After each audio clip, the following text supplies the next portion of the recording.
अस्सलाम वालेकुम। गुफ्त सेहत VNLTU की एक और एपिसोड के साथ आपकी खिदमत में हाजिर हैं। पाकिस्तान में हर साल सैकड़ों लोग सांप के डसने का शिकार होते हैं। बदकिस्मती से इसके बारे में माशरे में बहुत सी गलतफहमियाँ पाई जाती हैं और आज के प्रोग्राम में हम इन गलतफहमियों को दूर करने की कोशिश करेंगे। मैं हूँ डॉक्टर फ़हद नईम। मैं हूँ डॉक्टर अवैस नईम। जी, अगर आपके इर्द गिर्द किसी को सांप काट ले तो यूजली क्या होता है कि एक पैनिक सिचुएशन बढ़ जाती है। इस बात का ख्याल रखना चाहिए कि पुरसुकून रहें और अपने नज़दीक के अस्पताल की तरफ रुजू करें।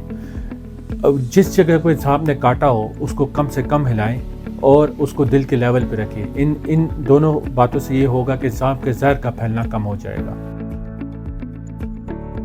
अक्सर औकात हमारे माशरे में ये देखा गया है कि अगर किसी इंसान को सांप डस ले तो साथ वाले लोग उस ज़ख़म से जहर निकालने की कोशिश करते हैं अपने मुंह के ज़रिए।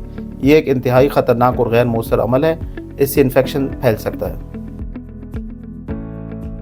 जी, सांप के काटी हुई जगह को ना काटना चाहिए, ना उसको जलाना चाहिए। इन दोनों बातों से जहर का फैलना कम नहीं होता। ये भी देखा गया है कि आप उज़ू को बहुत सख्त बांध देते हैं जिससे खून की गर्दिश कम हो जाती है। इससे उज़ू को नुकसान पहुँचने का ख़दशा बढ़ जाता है। हर सांप के काटने या डसने से मौत वाक़ई नहीं होती। ज़्यादातर सांप जहरीले नहीं होते और अक्सर जहरीले सांप भी अगर किसी इंसान को काट ले तो बदन में जहर नहीं छोड़ते। जिस सांप के डसने की अलामात इस बात पर मुनसर करती हैं कि जहर की टाइप क्या थी या कौन सा सांप था और किस मकदार में जहर जो है वो जिस्म के अंदर गया है। ये मिनटों से लेके कुछ घंटों तक अपना असर दिखा सकता है। सांप के काटने के बाद अगर धुंधला नज़र आने लगे, अगर बहुत ज़्यादा चक्कर आने लगे या जहाँ पे सांप ने काटा है वहाँ बहुत ज़्यादा सूजन हो और बहुत ज़्यादा दर्द हो। इसके अलावा अगर ज़ख़म की जगह से खून आना शुरू हो जाए या बदन के किसी और उज़ू से खून आना शुरू हो जाए या सांस लेने में दुश्वारी हो, ये तमाम ख़तरनाक अलामात है और इस बात की निशानी है कि आपके बदन में जहर फैल चुका है। ऐसी हालत में फ़ौरन अस्पताल जाना चाहिए। जी, सांप के काटने के बाद अस्पताल ले जाना इसलिए ज़रूरी है कि वहाँ इस बात का तयन किया जाए कि जिस्म के अंदर जहर फैला है कि नहीं फैला।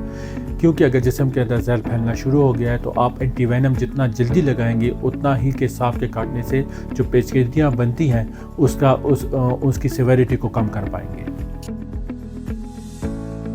अक्सर लोग सांप डसने के बाद रिवायती इलाज करते हैं। इसमें जड़ी बूटियों का इस्तेमाल किया जाता है या जिस जगह पे सांप ने काटा है मुंह से ज़रिए जहर निकालने की कोशिश की जाती है। ये तमाम इलाज गैर मौसर हैं। इसके अलावा हमारे माशरे में देखा गया है कि लोग दम के लिए जाते हैं, उनका इस पर यकीन होता है। तो आप बेशक दम के लिए जाएं, लेकिन अस्पताल जाना इंतहाई ज़रूरी है ताकि इस बात का तयन किया जाए कि सामने बदन में जहर दाखिल नहीं किया।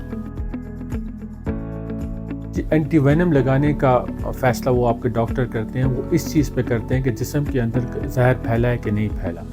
अगर सांप का जहर जिस्म के अंदर नहीं फैला तो एंटीवेनम की ज़रूरत नहीं होती।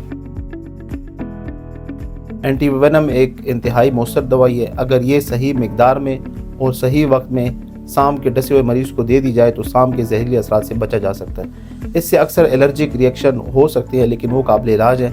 इसलिए अगर सांप आपको डसे और जहर के असरात हो तो एंटीवेनम लगाना ज़रूरी हो जाता है। सांप आमतौर पर जंगलों में और फसलों में पाए जाते हैं। वहाँ पे अगर आप जाएं तो ये ख्याल करें कि आपके कपड़े पूरे हों, दस्ताने पहने हों, जूते पहने हों। ऊंची पत्थरों में या घास में हाथ मारने से गुरेज करें। इस तरह आप सांप के काटने से अपने आप को बचा पाएंगे। सांप के काटने के बाद अगर बर वक्त इलाज किया जाए और एंटीवेनम सही मकदार में और सही तरीके से लगा लिया जाए तो मुकम्मल सेहतयाबी इससे हासिल की जा सकती है। उम्मीद है कि आज के प्रोग्राम में हमने सांप के काटने के बारे में जो गलतफहमियाँ माशरे में पाई जाती हैं उनको दूर किया होगा। इसी तरह की मज़ीद सेहत से रिलेटेड मालूमात के लिए गुफ्त सेहत से जुड़े रहें। अल्लाह हाफ़िज़।